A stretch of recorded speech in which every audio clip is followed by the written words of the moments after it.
سنن ابو داؤد نمبر 4606 میں موجود ایک حدیث میں حضور نبی اکرم صلی اللہ علیہ وآلہ وسلم نے تنبیہ فرمائی کہ ہر وہ معاملہ جس کی بنیاد اسلام پر نہ ہو اسے رد کر دیا جائے گا۔ اگر مسلمان دنیاوی اور دینی دونوں معاملات میں دائمی کامیابی چاہتے ہیں تو انہیں قرآن پاک کی تعلیمات اور رسول اللہ صلی اللہ علیہ وسلم کی سنتوں پر سختی سے عمل کرنا چاہیے۔ اگرچہ بعض اعمال جو براہ راست ہدایت کے ان دو ذرائع سے نہیں کیے گئے ہیں ان کو پھر بھی ایک صالح عمل سمجھا جا سکتا ہے، اس کے لیے ضروری ہے کہ ہدایت کے ان دو ذرائع کو باقی تمام چیزوں پر ترجیح دی جائے،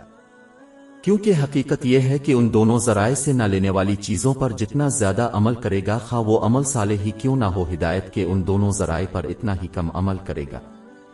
اس کی ایک واضح مثال یہ ہے کہ کتنے مسلمانوں نے اپنی زندگیوں میں ثقافتی طریقوں کو اپنایا ہے جن کی رہنمائی کے ان دو ذرائع میں کوئی بنیاد نہیں ہے،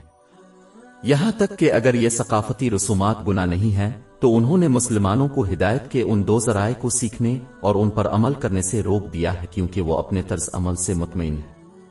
یہ ہدایت کے دو ذرائع سے ناواقفیت کا باعث بنتا ہے جس کے نتیجے میں صرف گمراہی ہی ہوتی ہے۔ اس لیے ایک مسلمان کو چاہیے کہ وہ ہدایت کے ان دو ذرائع کو سیکھے اور ان پر عمل کرے جو رہنمائی کے رہنماؤں نے قائم کیے ہیں، اور اس کے بعد اگر اس کے پاس وقت اور توانائی ہو تو دوسرے رضاکارانہ اعمال پر عمل کرے،